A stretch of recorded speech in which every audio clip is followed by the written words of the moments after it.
Yeah, am I audible?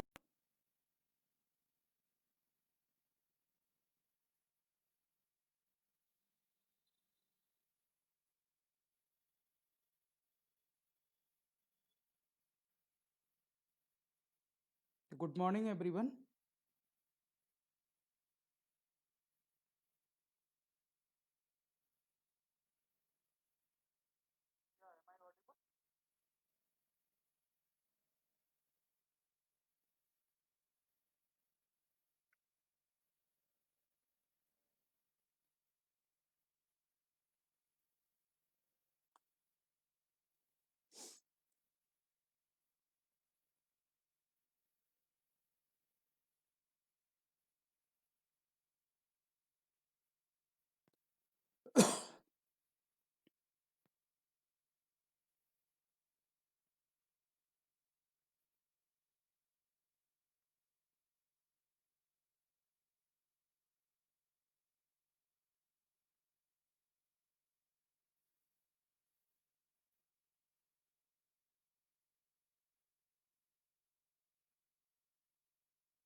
Good morning to all of you. I welcome you all in today's session, which is actually the seventh day of your workshop. आप सब जैसा जानते हैं कि हमारी ये 12 दिन की वर्कशॉप है और जिसमें आज 7वां दिन है, सेवेंथ डे. आप लोग almost half of the workshop you have already completed. इसलिए आज हमने एक सत्र तो असेसमेंट टूल्स एंड टेक्निक्स पर रखा है और इसके बाद 30 minutes I will be more with you, जहां हम आप लोग जो तमाम समस्याएं आ रही हैं, जो आपके क्वेश्चंस हैं ऑपरेशनल इश्यूज को लेकर के, वो हम डिस्कस करेंगे after 12:30, after 11:30 till 11:30 we will talk about this topic. तो अभी जो भी लोग अपने चैट बॉक्स में अटेंडेंस दे रहे हैं या अपने कमेंट्स लिख रहे हैं, so those comments should stop after 1 hour, and only the comments related to issues, discussions or other points should come here. जैसा कि आप सभी जानते हैं कि हमारी ये वर्कशॉप एक ऐसी परिस्थिति में हो रही है जहां हम फेस टू फेस सिचुएशन में नहीं जा सकते. And I am very much thankful to all my colleagues from regional centers and PICs and all the academic counselors who are facilitating you in completion of this workshop even at your workplace.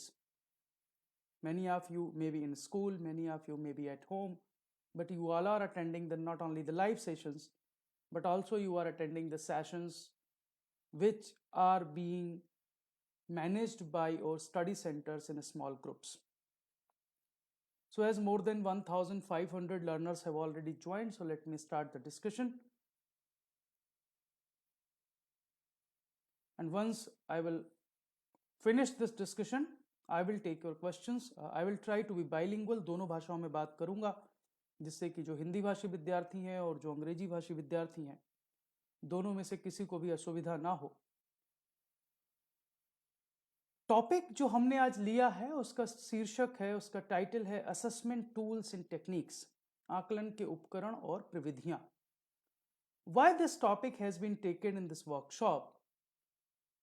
The reason for it is that when you prepare your lesson plan, when you prepare your unit plan, when you plan your teaching learning, you plan it holistically. संपूर्णता में आप अपनी planning करते हैं. आप केवल lesson plan करके नहीं छोड़ देते, आप केवल यूनिट प्लान करके नहीं छोड़ देते, बल्कि आप क्या पढ़ाएंगे, कितना पढ़ाएंगे, कब तक पढ़ाएंगे, क्यों पढ़ा रहे हैं. You set your learning outcomes, your objectives, then how these objectives और learning outcomes are being achieved. वो किस स्तर तक हमको प्राप्त हुए हैं, ये जानने के लिए हम विद्यार्थियों का आकलन करते हैं.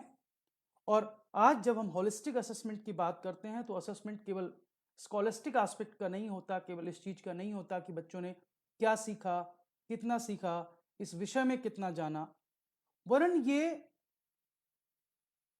असेसमेंट इस चीज का भी होता है कि उनमें जो लाइफ स्किल्स है वो कितनी डेवलप हुई, उनके एटीट्यूड में क्या चेंज आया, उनकी पर्सनालिटी में क्या चेंज आया, उनका ऑब्जर्वेशन स्किल्स कितनी डेवलप हुई।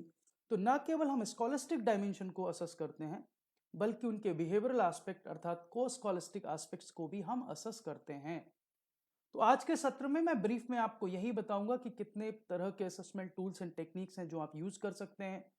कुछ टूल्स एंड टेक्निक्स पर थोड़ी डिटेल में चर्चा करेंगे, क्योंकि आजकल ई असेसमेंट का जमाना है। आप में से बहुत सारे लोग क्लासरूम टीचिंग से मूव होके ई टीचिंग लर्निंग की तरफ चले गए हैं, ऑनलाइन एजुकेशन की तरफ चले गए हैं।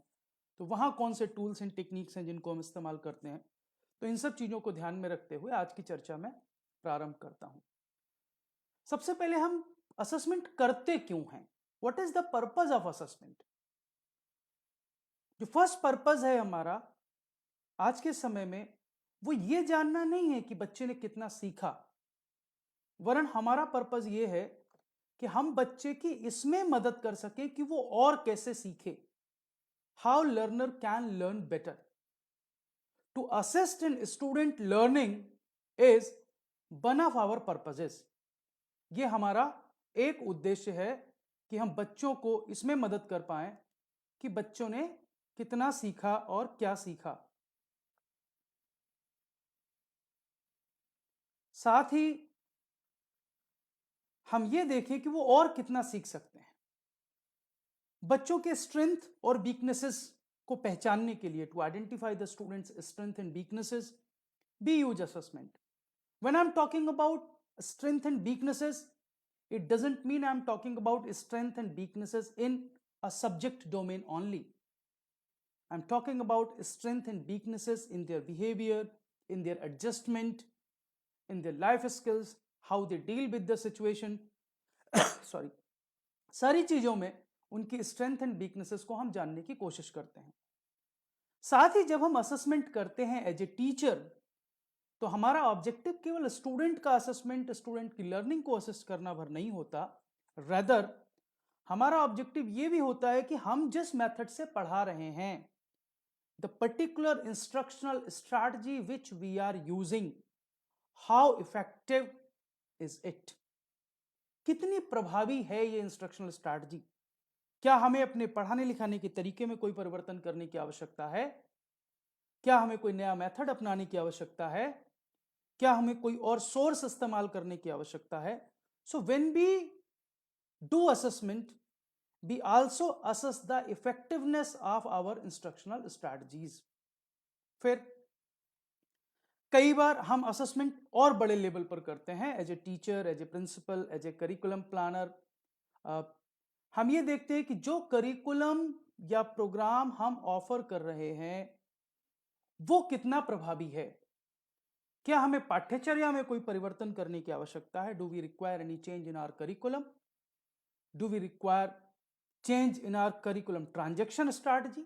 So we also do assessment to assess and improve the effectiveness of curricular programs. We assess and improve our teaching effectiveness, and also we assess to communicate with the parents, with the guardians, and to involve parent and guardians in the children's learning. क्योंकि बच्चों की शिक्षा का, बच्चों के अध्ययन का, बच्चों के सीखने का जितनी बड़ी जिम्मेदारी अध्यापक की है, उससे कहीं बड़ी जिम्मेदारी उन माता पिता की है जिनके साथ बच्चे लंबे समय तक रहते हैं। आज के समय में आपको पेरेंट्स के साथ कंटिन्यूअस कम्युनिकेशन करना होता है, तो आपकी असेसमेंट स्ट्रैटेजीज, उनकी इफेक्टिवनेस, उनकी ओपननेस ये भी तय करती है कि किस तरह से आप अपने पेरेंट्स और गार्जियंस के साथ, जो आपके लर्नर्स के हैं, उनके साथ कम्युनिकेट करेंगे। So when we think about assessment, we think about many things. Now the next question which comes to our mind, जो हम सोचते हैं कि इस असेसमेंट के डिटर्मिनेंट्स क्या हैं, की डिटर्मिनेंट्स असेसमेंट के क्या हैं। तो 2005 में जब नेशनल करिकुलम फ्रेमवर्क आया और हम लोग असेसमेंट ऑफ लर्निंग से असेसमेंट फॉर लर्निंग की तरफ मूव कर गए, तब से असेसमेंट हमारी टीचिंग लर्निंग प्रोसेस का हिस्सा हो गया. It has become the part of our teaching learning process. It is not like that after completion of the whole teaching, at the end of the class, at the end of the session, at the end of the semester only we will do the assessment. Now assessment you do during teaching learning also. और assessment का दूसरा determinant अब ये हो गया, क्योंकि आपने देखा है NCERT has already rolled out its learning outcomes for every class. If you are a teacher, if you are teaching at the elementary level, at primary level, you must have, gone through those learning outcomes. Those learning outcomes are the minimum level of achievement which every learner has to achieve in every area. So how learning is progressing, how this minimum achievement in every area can be ensured, this is also one of the determinant of assessment. Also, ये जो assessment है, it helps in planning teaching learning as per needs of the learners. शिक्षार्थियों की आवश्यकताओं के अनुसार हम अपनी टीचिंग लर्निंग को कैसे मॉडिफाई करें, कैसे प्लान करें, इसमें भी ये असेसमेंट हमें मदद करता है. साथ ही अगर लर्नर्स की कुछ स्पेसिफिक लर्निंग डिफिकल्टीज हैं, जैसे कि हम आपका डायग्नोस्टिक असेसमेंट करते हैं, तो डायग्नोस्टिक असेसमेंट में हम क्या करते हैं? डायग्नोस्टिक असेसमेंट में हम अपने लर्नर्स की स्पेसिफिक लर्निंग डिफिकल्टीज को आइडेंटिफाई करते हैं, उसके बाद उनको उस क्षेत्र में मदद करते हैं. और जैसा मैंने बोला, टीचर, लर्नर और पेरेंट्स तीनों के बीच कम्युनिकेशन को कंटिन्यू रखने के लिए, इसको मेंटेन करने के लिए हमें टीचिंग लर्निंग की आवश्यकता होती है. असेसमेंट जब हम टीचिंग लर्निंग में करते हैं तो हम कई डायमेंशंस में करते हैं. फर्स्ट डायमेंशन है कि हम नई लर्निंग के बारे में प्लान करते हैं. बच्चों को नया क्या सिखाना है, हमें बच्चों को नया क्या सिखाना है, हमें बच्चों के साथ क्या शेयर करना है, what do we share with the learners. This also is an aspect of assessment. Then how we can motivate our children to explore more, so this exploration activity is also the part of our consideration when we plan our assessment. What should be our appropriate methodology and strategy? हमारा उपयुक्त प्रविधि क्या होनी चाहिए, कौन सी चीजें हमें इस्तेमाल करनी चाहिए, कौन से तरीके हमें इस्तेमाल करने चाहिए, यह भी हमारे असेसमेंट फॉर टीचिंग लर्निंग का हिस्सा है. और हम बच्चे की लर्निंग के बारे में जो रिकॉर्ड है, जो इंफॉर्मेशन है, उसको कलेक्ट करते हैं, उसका रिकॉर्ड मेंटेन करते हैं. यह भी असेसमेंट फॉर टीचिंग लर्निंग का हिस्सा है. यहां कुछ वर्ड्स हैं. जब हम असेसमेंट की बात करते हैं, अक्सर हमें इन डिफरेंट बजवर्ड के साथ स्ट्रगल करना पड़ता है, समझने की कोशिश करनी पड़ती है. कभी हम असेसमेंट ऑफ लर्निंग की बात कर रहे होते हैं, कभी हम असेसमेंट फॉर लर्निंग की बात कर रहे होते हैं, कभी हम फॉर्मेटिव असेसमेंट की बात कर रहे होते हैं, कभी हम डायग्नोस्टिक असेसमेंट की बात कर रहे होते हैं, कभी हम प्लेसमेंट असेसमेंट की बात कर रहे होते हैं, कभी हम समेटिव असेसमेंट की बात कर रहे होते हैं. ये सारे असेसमेंट्स हैं क्या, कैसे ये सारे शब्द एक दूसरे से जुड़े हैं, क्या इन सभी असेसमेंट्स के बीच कोई अंतर है? यह प्रश्न भी हमें स्वयं से पूछना चाहिए. और we also need to clarify to our minds that yes, what is the difference between all these terminologies और ऑल दीज टर्म्स. अगर मैं इसमें से दो के पेयर लूं, तो एक जो डिबेट है वो है असेसमेंट फॉर लर्निंग और असेसमेंट ऑफ लर्निंग के बीच. आप में से अक्सर लोग पूछते हैं what comes in under assessment for learning and what comes under assessment of learning. Assessment for learning means the assessment which we do not to promote the learner to the next class, not to give grade to the learner, rather the assessment which we do to support and facilitate learning. जैसे आप class में पढ़ाते हैं, पढ़ाते पढ़ाते आप अचानक से बच्चों को एक वर्ड पजल दे देते हैं नेक्स्ट टॉपिक पर मूव करने से पहले, या कई बार हम किसी टॉपिक को इंट्रोड्यूस करने से पहले उनको कोई इनकम्प्लीट कंसेप्ट मैप दे देते हैं कि इसको कंप्लीट करिए. उनको हम कुछ फिल इन द ब्लैंक्स या कुछ क्वेश्चंस दे देते हैं, कोई छोटी पिक्चर दिखाते हैं और उससे रिलेटेड क्वेश्चंस रेज करते हैं, या उससे रिलेटेड उनको लेबलिंग के लिए कहते हैं. Why? Are we going to use this for their promotion to the next class? No. We are using these assessment tools to facilitate the learning. So when we use assessment tools to facilitate the learning, we are basically doing assessment for learning. लेकिन कक्षा के अंत में बच्चों ने क्या सीखा, कितने लर्निंग ऑब्जेक्टिव्स अचीव हुए, कौन से लर्निंग आउटकम्स बच्चों ने अचीव कर लिए हैं, उनकी क्या ग्रेड आई है, उनकी क्या परसेंटेज आई है, उनके क्या मार्क्स आए हैं, उनकी क्लास में क्या पोजीशन है, उनको नेक्स्ट ग्रेड में ट्रांसफर करना है कि नहीं करना है. जब इन ऑब्जेक्टिव्स को ध्यान में रखकर हम असेसमेंट करते हैं, means when we do assessment to promote the learner to do some value judgement at the end of the unit, at the end of the month, at the end of the week, at the end of the semester. Why? Because these assessment basically contribute to the recording of overall achievement of the learner, which we use to promote the learner to the next class. So then such assessment become assessment of learning. दूसरा जो pair of buzzword का है वो है formative और summative assessment. As your teacher, you all know formative assessment means the assessment during the teaching learning. So if you see, the assessment for learning is major contributor to formative assessment, whereas assessment of learning is major contributor to summative assessment. Summative assessment means the assessment as sum total of the learning experiences. हमने विद्यार्थियों को जो अधिगम अनुभव दिए, उनको जो सिखाया, जो पढ़ाया, जो उनको सीखने का अवसर दिया, उन्होंने कितना सीखा, how much they have learned. जब हम ये जानने की कोशिश करते हैं, then we are talking about summative assessment. Then there are two more assessment words, placement assessment and diagnostic assessment. Placement assessment is a special purpose assessment which has a special objective. Yes, Yachna, you are correct. You are correct that term and examination is assessment of learning, whereas UTs and the class tests are assessment for learning. Then placement assessment की हम बात करते हैं. जब हम placement assessment की बात करते हैं तो ये मैंने बताया एक स्पेशल पर्पज असेसमेंट है जिसका ऑब्जेक्टिव बच्चों को सही जगह प्लेस करना है. कई बार उनको सही क्लास में प्लेस करने के लिए, सही ग्रुप में प्लेस करने के लिए, कई बार उनको आफ्टर गेटिंग द एजुकेशन उनको सही जॉब, सही तरह के वोकेशन में प्लेस करने के लिए. When we do some special purpose assessment, that become placement assessment. Then the diagnostic assessment. What is this diagnostic assessment? Diagnostic assessment is the assessment which we do to know that where the learning gaps are. जैसे मान लीजिए आपने mathematics का example लेता हूं. Suppose you have taught fractions to your students.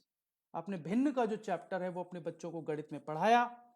आपने उसमें बहुत सारी चीजें पढ़ाई. आपने उसमें कन्वर्जन ऑफ फ्रैक्शंस पढ़ाया, proper fraction, improper fraction, mixed fraction, addition of fraction, subtraction of fraction, बहुत सारी चीजें पढ़ाई. और आपने उस सब का एक टेस्ट बनाया, यूनिट टेस्ट, उस यूनिट के कंप्लीट होने के बाद और बच्चों को दिया. वो आपका फॉर्मेटिव असेसमेंट है. वो आपका फॉर्मेटिव असेसमेंट है.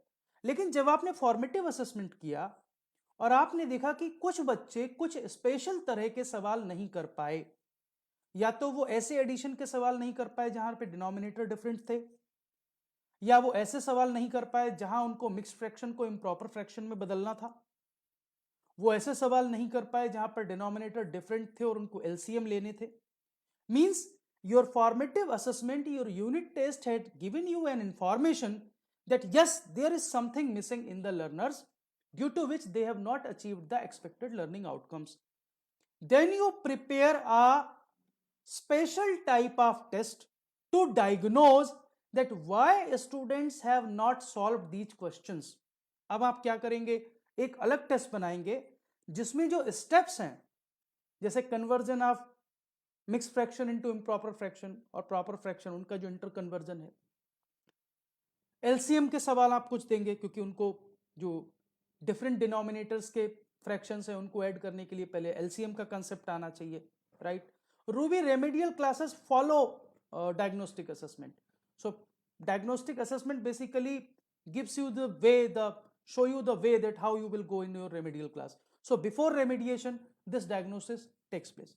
तो डायग्नोस्टिक टेस्ट में हम क्या करते हैं, वो स्पेशल पर्पज टेस्ट बनाते हैं और फिर हम ये जानने की कोशिश करते हैं कि हमारे बच्चे में कहाँ गलती हुई है, कहाँ हमारे बच्चे कमजोर रह गए, फिर हम केवल उसी कमजोरी पर ध्यान देते हैं. अगर हम डायग्नोस्टिक असेसमेंट नहीं करेंगे और फॉर्मेटिव असेसमेंट लेने के बाद, यूटी लेने के बाद हम ये देखेंगे कि yes,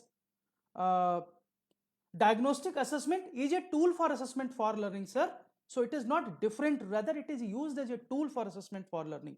Assessment of learning and assessment for learning are concepts, whereas these are the ways of assessing. So don't get confused. Yes, it is also assessment for learning, Neelam, you are very much correct. Now when we do any kind of assessment, whether it is assessment of learning, for learning or diagnostic assessment, we develop certain tools. हम कुछ उपकरण बनाते हैं, वो चाहे हम एक test paper बनाएं, कोई वर्ड पजल बनाएं, कोई क्विज बनाएं, कोई डिबेट ऑर्गेनाइज कराएं. We use different types of tools and techniques for the assessment. So what we should keep in our mind while planning the assessment tools. जब हम अपने assessment tools बना रहे हों, तब हम इन तीनों एस्पेक्ट्स की बात करते हैं. एक तो हमें ध्यान में रखना होता है हमारे ऑब्जेक्टिव्स क्या है, हम किन उद्देश्यों को ध्यान में रखकर अपना उपकरण बना रहे हैं. Second thing is expected outcomes, हमारी अपेक्षाएं क्या हैं, इस टेस्ट से हमारी अपेक्षाएं क्या हैं और किस तरह के लर्निंग एक्सपीरियंसेस हमने प्रोवाइड किए हैं. जैसे मैं एक एग्जांपल लेता हूं, मान लीजिए आपने कोई टॉपिक पढ़ाया और आपने उसमें उन्हें कोई हैंड्स ऑन एक्टिविटी दी, असेसमेंट एज लर्निंग मैंने यहां टच इसलिए नहीं किया क्योंकि मुझे लगा कि अभी उसकी बात नहीं करनी चाहिए, but because you all are asking the question, so let me explain that in brief because we need to focus on other aspects of the presentation also. So when we talk about actually assessment as learning, it is the learning about the process of assessment. जैसे हम बच्चों से peer assessment कराते हैं, बच्चों को कुछ हमने सिखाया, कुछ हमने टेस्ट पेपर दिया और बच्चे दूसरा अपने साथी का टेस्ट पेपर लेकर के इंटरचेंज करते हैं. तो वो ना केवल ये सीखते हैं कि हमारा असेसमेंट कैसे किया जाना है, बल्कि ये भी सीखते हैं कि असेसमेंट के कौन कौन से एस्पेक्ट्स हैं. हम कई बार रूब्रिक्स डेवलप करते हैं और उस रूब्रिक्स के जो असेसमेंट इंडिकेटर्स हैं वो हम लर्नर्स से डिस्कस करते हैं कि हमारे आज के असेसमेंट इंडिकेटर्स क्या होने चाहिए. So here we talk about the process of assessment with the learner, we take the help of the learner to develop our tool, that also comes as assessment as learning. Okay, let us move further. Let us not focus much here. So as I have already told you, there is a difference between an achievement test and diagnostic test. This point I have already discussed with you, that achievement test is a test designed to assess the achievement of any subject based on a set of objectives, whereas diagnostic test is designed to solve the exact difficulty faced by the learner in achievement test. तो diagnostic test हमेशा achievement test के बाद होता है. Achievement test में wide area content area cover होता है, जबकि diagnostic test specific difficult content area पर फोकस करता है. अचीवमेंट टेस्ट में कॉम्प्लेक्स आइटम होते हैं, टोटल स्कोर इंपॉर्टेंट होता है, जबकि डायग्नोस्टिक टेस्ट में टोटल स्कोर इंपॉर्टेंट नहीं होता, बल्कि सिंपल आइटम्स हम रखते हैं और हम एरर आइडेंटिफाई करने की कोशिश करते हैं. इसलिए अचीवमेंट टेस्ट की जो एनालिसिस है वो ज़्यादा क्वांटिटेटिव होती है, बल्कि जो डायग्नोस्टिक टेस्ट है उसकी जो एनालिसिस है वो मोस्टली क्वालिटेटिव होती है. फॉर्मेटिव समेटिव को मैं ऑलरेडी आपको एक्सप्लेन कर चुका हूं. Again I am differentiating it, that formative assessment is the assessment which you do during the instructional process to know the mastery in the content, whereas the summative assessment is the assessment which you do after the instructional process and its main objective is to certify the learner. Now let us move towards tools and techniques. बहुत सारे tools and techniques हम लोग use करते हैं. एक तो ध्यान रखिए कि टूल्स और टेक्निक्स एक चीज नहीं होती. जैसे क्वेश्चनर एक टूल है, ऑब्जर्वेशन शेड्यूल एक टूल है, इंटरव्यू शेड्यूल एक टूल है, चेकलिस्ट एक टूल है, रेटिंग स्केल एक टूल है, एनेक्डोटल रिकॉर्ड्स टूल है, पोर्टफोलियो टूल है, डॉक्यूमेंट टूल है, टेस्ट और इन्वेंट्री जो हम यूज करते हैं वो टूल है, जबकि एग्जामिनेशन एक टेक्निक है।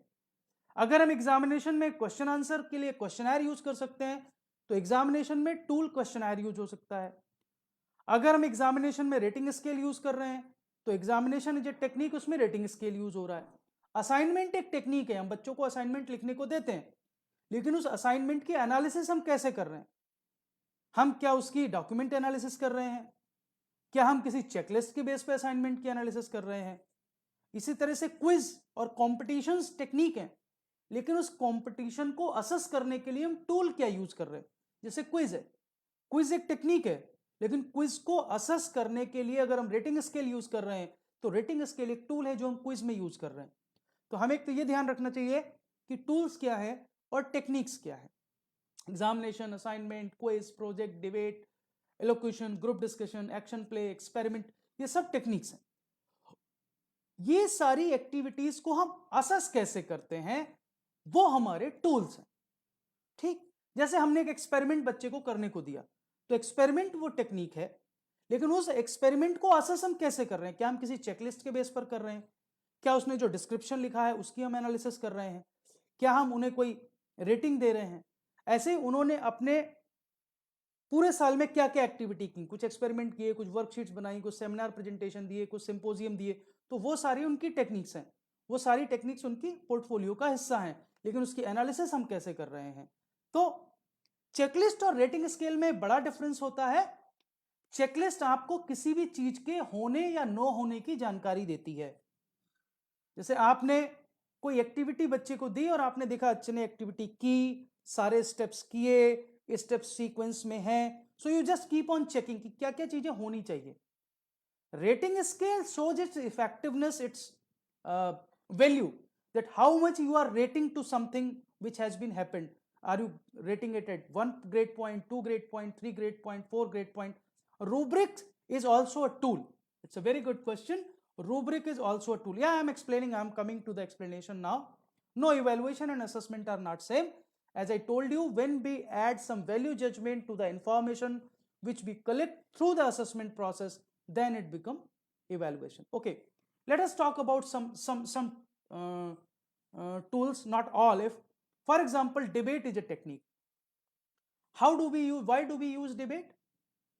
Through debate, basically our children communicate their viewpoint about any issue with a logical argument. Not only this, debate also help in developing a collaborative and cooperative learning environment, because when learners debate about any particular topic, they also learn from each other, they also contribute to each other's knowledge, so it become a collaborative and cooperative learning environment. Because in debate, learners require to give some extra information, some additional information, then it basically motivates for this to search, to collect, to arrange, to share, and to discuss new information related to the issue which we are being debated. So, debate also provides an opportunity of a healthy competition. It sharpens the skills to evaluate the problem or issues with two or different set of opinions, and it improves higher order thinking skill, communication skill, and critical analysis. तो debate बच्चों को नया खोजने, नया जानने को प्रेरित करती है, उनकी कम्युनिकेशन स्किल को बेटर करती है क्योंकि वो अपनी बातों को सही लॉजिकल तरीके से रखते हैं, उनकी हायर ऑर्डर थिंकिंग डेवलप होती है क्योंकि वो लॉजिक, रीजन, क्वेश्चनिंग खुद से करते हैं, किसी भी चीज की एनालिसिस करते हैं। तो इसलिए डिबेट एक अच्छा टूल है जो हम लोग use. Amarlata, please wait, I will talk about rubric also. Yes, I will talk about all important tools. So just wait and go one by one. Just go one by one. Don't rush and don't do hurry. Don't go in hurry. Let me finish all the aspects which are important for you. Then the steps of planning and organizing debates. जब हम लोग, yes, sociometry is also a technique. RC Pawar, please wait, there are number of tools and techniques. Let me focus one by one. Okay, so now I'm not focusing your questions for next 5-10 minutes. I'm focusing on the aspect which I want to present. Okay, selection of a topic. Selection of a topic is most important thing when you plan and organize a debate in your class, then you specify the topics for the discussion in the debate, कि जिस topic पर आप debate कराने वाले हैं उसमें क्या क्या डायमेंशंस होंगे जिस पर स्टूडेंट्स डिबेट करेंगे। फिर आप स्टूडेंट्स को रोल असाइन करते हैं। मैं यहां पर डिबेट कंपटीशन ऑर्गेनाइज करने की बात नहीं कर रहा हूं, please be clear. I am here talking about using debate as an assessment tool. I am not talking about using debate as a competition in your college. So don't get confused with the debate as a competition, as an event, and debate as an assessment tool. Here please focus that we are talking about debate as an assessment tool. तो अगर हमने assessment tool और technique की तरह debate use करना है तो पहले हमें एक टॉपिक डिसाइड करना है कि हम किस टॉपिक का असेसमेंट डिबेट के थ्रू करेंगे, उस टॉपिक में कौन कौन से स्पेसिफिक सब टॉपिक्स होंगे जो उस डिबेट में कवर होंगे। देन असाइन द रोल, हम रोल असाइन करेंगे हर एक लर्नर को, किसको प्रो में बोलना है, किसको अगेंस्ट में बोलना है, किसको रिकॉर्ड करना है, किसको डिबेट ऑर्गेनाइज करनी है। फिर हम प्री डिबेट प्रिपरेशंस करते हैं। कि डिबेट ऑर्गेनाइज करने से पहले हमें क्या क्या तैयारी करनी है, जिसमें हमें उसका असेसमेंट टूल भी बनाना होता है। हम क्यों डिबेट करा रहे हैं, what are our expected learning outcomes from this debate if we want to use it as an assessment tool. तो हम अपने एक्सपेक्टेड लर्निंग आउटकम्स लिखते हैं। फिर हम एक असेसमेंट टेबल डेवलप करते हैं। असेसमेंट टेबल में हम जो हमारे लर्निंग आउटकम्स हैं वो लिखते हैं। उसके बाद हम अपने असेसमेंट इंडिकेटर्स लिखते हैं कि बच्चे क्या क्या करेंगे तो उनका असेसमेंट होगा, जिसको आप लोग एक तरह से बाद में रूब्रिक का फॉर्म भी दे सकते हैं। हालांकि रूब्रिक की बात मैं अभी बाद में आपसे करने वाला हूं। अगर हमें रूब्रिक इस पर बनाना है उस असेसमेंट टेबल पर, तो हम क्या करेंगे। रूब्रिक क्या होता है? Rubric is again a tool which is used to interpret and grade students work against certain criteria और स्टैंडर्ड्स। हम कुछ क्राइटेरिया और स्टैंडर्ड तय करते हैं जिनके अगेंस्ट स्टूडेंट के वर्क, स्टूडेंट की परफॉर्मेंस को ग्रेड करते हैं, इंटरप्रेट करते हैं। कई बार हम इसको क्राइटेरिया शीट भी कहते हैं, कुछ लोग इसको ग्रेडिंग स्कीम कह देते हैं, कुछ लोग इसको स्कोरिंग गाइड कह देते हैं। तो कई बार अलग अलग जगह इसके अलग अलग terminologies, different names are being used to refer the rubrics, right? What are the basic elements of an assessment rubric?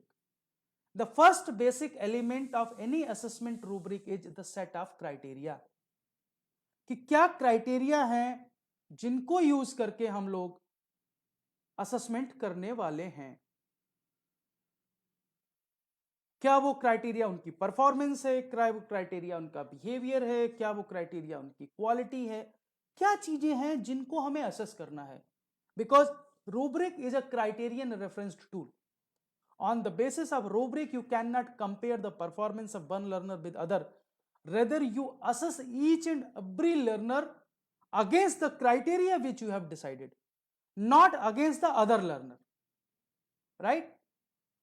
I'm not going to talk about the subject specific tools here because that is the responsibility of your resource person at your study center. So they will deal when they will talk about subject specific assessment. I'm not talking about any particular subject or different types of sessions. Okay. Now, the second thing is the range. एक तो performance criteria हमने decide कर लिया एक side में, फिर हम refine करते हैं रेंज, कितनी रेंज तक हम ले जाएंगे हाईएस्ट और लोएस्ट के बीच।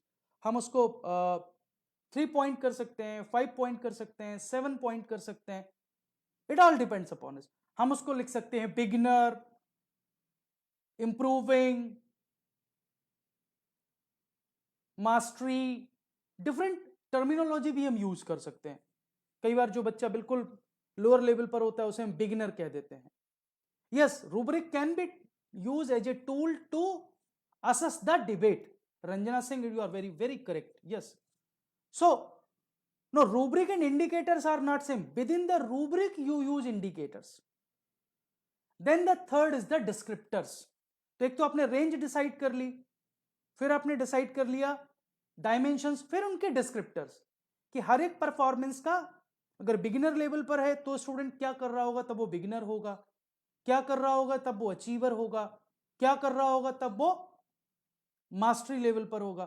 तो ये सारी चीजें हम लोग डिसाइड करते हैं, राइट। यहां आप देखिए फॉर एग्जांपल हमने 4 पॉइंट स्केल लिया, 1 2 3 4 हमारा लेवल हो गया। हमने 3 क्राइटेरिया लिए इस एग्जांपल में। ये मैंने रूब्रिक लिया है सीबीएसई की जो हैंडबुक है उससे, वहां दिया हुआ था, तो मुझे लगा कि let me discuss with you so that it will be an example of rubric. Then scientific concept एक क्राइटेरिया है, कॉन्सेप्ट्स की नॉलेज, प्रोसीजर की नॉलेज दूसरा क्राइटेरिया है, बच्चे किसी चीज की ड्राइंग या डायग्राम बना रहे हैं तो वो थर्ड क्राइटेरिया है। Now there are 3 criteria, specific concept, procedure and drawing the diagrams. Now you see the indicators, descriptors. When the learner will be given 4 point, if the learner has illustrated an accurate and thorough understanding of the scientific concepts which we are explaining in the laboratory, then if a student is giving the accurate understanding of most of the scientific concept, not all, then he may be given the mark or label 3. If a student is illustrating a very limited understanding of the concepts, not in detailed, very basic information, then it will be at 2. And if it is the inaccurate information, inaccurate understanding, learner has not understood the concept, the report is not showing that, then it will be at number 1. तो ये 4 descriptors हो गए। Procedures, मान लीजिए हमने बच्चे को laboratory में कोई एक्टिविटी दी और उसने उस एक्टिविटी को, एक जो प्रोसेस था, अगर उसने अपनी रिपोर्ट में उसके सारे स्टेप्स को प्रॉपरली लिस्ट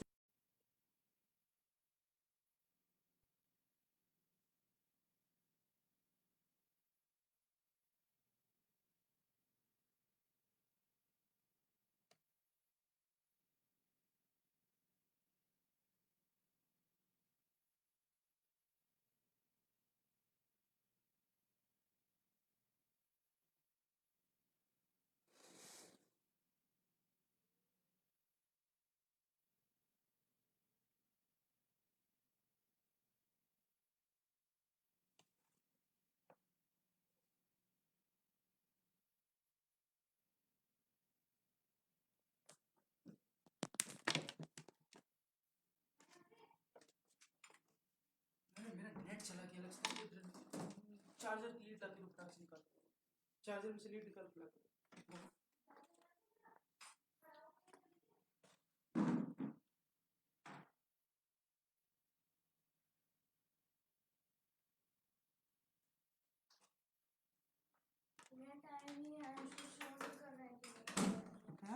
उसमें शो नहीं कर रहा कि नेट, उसको स्विच ऑफ करके स्विच ऑन कर, वो किया मैंने।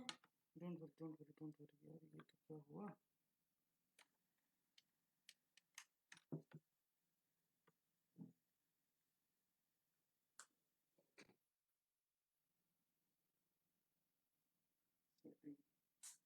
अच्छा सेशन चल रहा था, सब गड़बड़ हो गया।